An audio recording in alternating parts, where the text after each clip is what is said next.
தினமலர் நேயர்களுக்கு வணக்கம். இன்னைக்கு எந்த படத்தோட ரிவ்யூ பார்க்க போனா ஜிடி நாயுடு கிருஷ்ணகுமாரோட இயக்கத்தில் இந்த படம் ரெடியா இருக்கு. ஜிடி நாயுடு அப்படின்றவருடைய வாழ்க்கை வரலாற படமா மாத்திருக்காங்க. எப்பயும் ஒரு பயோபிக் பண்ணும்போது அதுல என்ன ஒரு பிரச்சனையா இருக்கும்னா மேக்சிமமா அது ஒரு டாக்குமெண்ட்ரியா மாறதுக்கான ஸ்பேஸ் நிறைய இருக்கும். அப்படிதான் ஒரு சில படங்கள் இப்போ பயோபிக்கா எடுக்கிறாங்கன்னா நம்ம பார்த்துருக்கோம். பட் அதை தாண்டி அதை கமர்ஷியல் மீட்டர்ல கொண்டு வர்றதுன்றது சாதாரண விஷயம் இல்லை. அதை கிருஷ்ணகுமார் அவர்கள் பிக்சர் பர்ஃபெக்டாக ஒன்று ஒர்க் பண்ணியிருக்காருன்றது தோணுச்சு. ஏன்னா இந்த படத்தோட ரைட்டிங் அந்த அளவுக்கு ஸ்ட்ராங்காக இருந்தது. படத்தோட ஓப்பனிங்கில் ஆரம்பித்து எண்டு வரைக்கும் பா இந்த இந்த மனுஷனுக்கு இவ்வளோ அறிவுள்ள ஒரு மனுஷனை எப்படி இத்தனை வருஷமாக கொண்டாடாமல் இருந்துட்டோம், ஏன் இத்தனை வருஷமாக இவரை பற்றின எந்த ஒரு உண்மைகளும் தெரியாமே போயிடுச்சு அப்படின்ற ஒரு எண்ணத்தை இந்த படம் கிரியேட் பண்ணுச்சு. அதுதான் இந்த படத்தோட வெற்றியாக பார்க்குறேன்.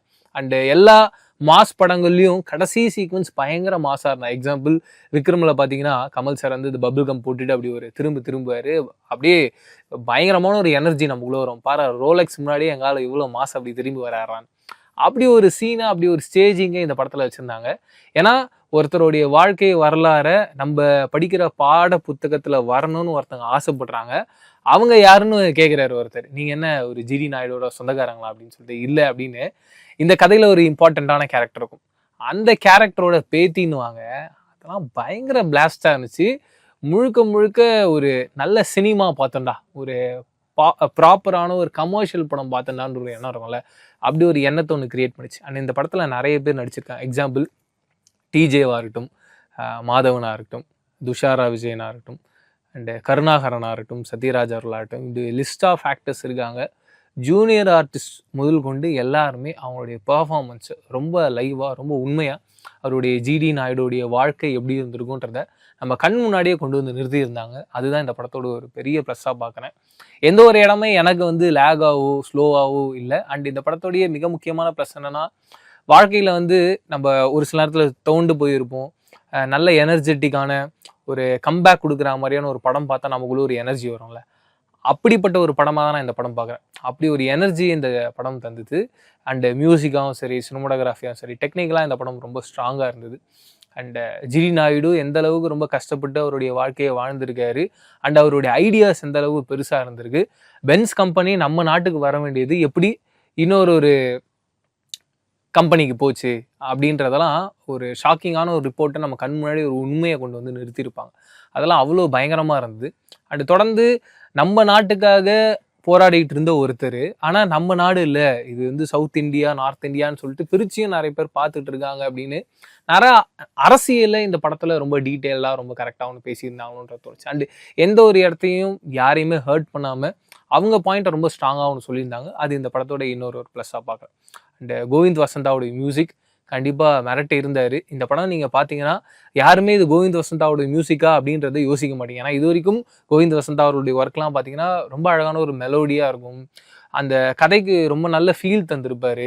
ஒரு ஃபீல் குட் படத்துக்கான ஒரு மியூசிக் டைரக்டரை தான் எல்லாரும் பார்த்துருப்பாங்க. ஆனால் இந்த படம் பார்த்ததுக்கப்புறமா டெஃபரெண்ட்டாக சொல்கிறேன், அவரால் கண்டிப்பாக ஒரு ப்ராப்பரான ஒரு கமர்ஷியலான ஒரு படத்துக்கு பயங்கரமான ஒரு மாஸ் பிஜிஎம் போட முடியுன்றத இந்த படம் மூலியமாக ப்ரூவ் பண்ணியிருக்காரு.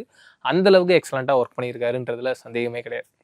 பட் இந்த படத்தில் எப்படி இத்தனை ப்ளஸ் இருக்கோ அதே மாதிரி மைனஸும் இருக்குது. என்னென்னா எக்ஸாம்பிள் ஓப்பனிங் கார்டு ஜிடி நாயுடுன்னு வருது, அதை ஏஐயில் பண்ணியிருக்காங்க. ஒரு தேட்டர் ஸ்க்ரீனில் பார்க்கும்போது அது ஒரு கிளாரிட்டியாகவே இல்லை. அதை கண்டிப்பாக ஒரு எஃபர்ட் எடுத்து நம்ம பண்ணியிருக்கணும்ல. ஏன்னா அதுதான் முக்கியம். ஒரு கார்டு, ஒரு டைட்டில் கார்டு தான் இந்த படத்தோடைய ஐடி கார்டு. அங்கேயே எப்படி மிஸ் பண்ணாங்கன்றது தெரில, இல்லை நான் பார்த்த ஸ்க்ரீனில் அப்படி வந்துதானுன்னு தெரியல. அதை சப்போஸ் டெக்னிக்கலாகவே தப்பாக இருந்துட்டிங்கன்னா கண்டிப்பாக அதை மாற்றிக்கணுன்றதை நான் நினைக்கிறேன். ரெண்டாவது பாயிண்ட்னா, இந்த கதையிலேயே வந்து அவங்களுடைய ஃபஸ்ட்டு ஒய்ஃப் கேரக்டரில் நடிச்சிருப்பாங்க. ரொம்ப நாளாக நடிச்சிருந்தாங்க. அவங்க இதுக்கு முன்னாடி மண்டேலா போன்ற நிறைய திரைப்படங்களில் ஹீரோயினாக நடிச்சிருக்காங்க. திரௌபதி படத்தெல்லாம் நடிச்சிருப்பாங்க. அவங்களுடைய பர்ஃபார்மன்ஸும் ரொம்ப சூப்பராக இருந்தது. அந்த கேரக்டர் சொல்லுவாங்க, இல்லை நான் உங்களுக்கு கரெக்டான ஒரு ஒய்ஃபாக இல்லை, நான் இங்கேருந்து போகிறேன் அப்படின்றது. அவருடைய வாழ்க்கையில் உண்மையாகவே கூட அது நடந்து இருக்கலாம். பட் எனக்கு ஒரு ஆடியன்ஸாக பார்க்கும்போது அது கொஞ்சம் நியாயமான பாயிண்ட்டாக எனக்கு தெரில. இன்னொரு ஒய்ஃப் கொண்டு வராங்கன்றதுக்காக இப்படி ஒரு பாயிண்ட்டை வைக்கிறாங்களோ அப்படின்றத மாதிரி தோணுச்சு. அது எனக்கு ஏற்றுக்க முடியல. அந்த இடம் கொஞ்சம் நெருடலாக இருந்தது. அண்டு அடுத்த பாயிண்ட் என்னன்றதை பார்த்தீங்கன்னா, அவர் வந்து எப்படி ரஷ்யாவில் இருந்திருப்பாருன்றதுக்கு ஒரு ஏஐயில் ஒரு சீக்வன்ஸ் ஒன்று காட்டியிருந்தாங்க. அதுவுமே ஏஐயாக இருக்கும்போது நம்ம ஏதோ ஒரு இடத்துல படத்தை விட்டு வெளியில் வரதுக்கான ஸ்பேஸ் ஒன்று உருவாகுதுல்ல, அதை இன்னும் கொஞ்சம் சரியாக பண்ணிக்கலாம். ஏன்னா இப்போ ரீசெண்டாக நான் பார்க்குறேன் நிறைய வீடியோஸ்லேயே ரீல்ஸ்லலாம் பார்க்கும்போது நம்ம உருவத்தையும் அப்படியே மாற்றுறாங்க, யாராக வேணால் மாற்றுறாங்க. அதெல்லாம் பார்க்கும்போது ரொம்ப ரியலிஸ்டிக்காக ரொம்ப லைவாக இருக்குது. அந்த அளவுக்கு ஃபோன்லேயே பண்ணும்போது இவ்வளோ பெரிய ஒரு படம் பண்ணுறாங்க. அவங்க அதை ரியலிஸ்டிக்காக பண்ணலாமே, அந்த ஏஐ ஒர்க்கையே வந்து இன்னும் ரியலிஸ்டிக்காக ஒர்க் பண்ணால் இன்னும் நல்ல ஒரு அவுட்புட்டாக வந்திருக்குமேன்றதான் என்னோட எண்ணமாக இருந்தது. அதையும் அவங்க பெட்டராக பண்ணியிருக்கலாம் அப்படின்றது தோணுச்சு. அண்ட் ஓவராலாக ரொம்ப திருப்திகரமான ரொம்ப கரெக்டான ஒரு படம் பார்த்தோன்ற ஒரு எண்ணம். மிக முக்கியமாக வந்து ஜிடி நாயுடைய ஃபேமிலியில் ஒரு சீக்வன்ஸ் இருக்கும். அங்கே மாதவன் அவர்கள் சிரிப்பார், இங்கே துஷாரா விஜயன் சிரிப்பாங்க. அவங்க ஃபேமிலியை ரொம்ப ஷாக்காக பார்த்துட்டு இருப்பாங்க. என்ன அவர் மாதிரி நீயும் பைத்தியம் ஆயிட்டியா அப்படின்னு ஒன்று சொல்லுவாங்க. அந்த சீன்லாம் கண்டிப்பாக தேட்டரே எரப்ட் ஆகும். அந்தளவுக்கு பயங்கரமாக ஒன்று பண்ணியிருந்தாங்க. அண்ட் ஓவராலாக ரொம்ப திருப்திகரமான ஒரு படம் பார்த்தோன்றதுல சந்தேகம் இல்லை. இது தாண்டி நீங்கள் ஜிடி நாயுடு பார்த்துருந்தீங்களா இல்லை பார்க்க போகிறீங்கன்னா உங்களுடைய கருத்துக்களை கமெண்ட் செக்ஷனில் ஷேர் பண்ணிக்கோங்க. வேறு ஒரு ரிவ்யூவில் சந்திக்கிறேன். அது வரைக்கும் நன்றி, வணக்கம்.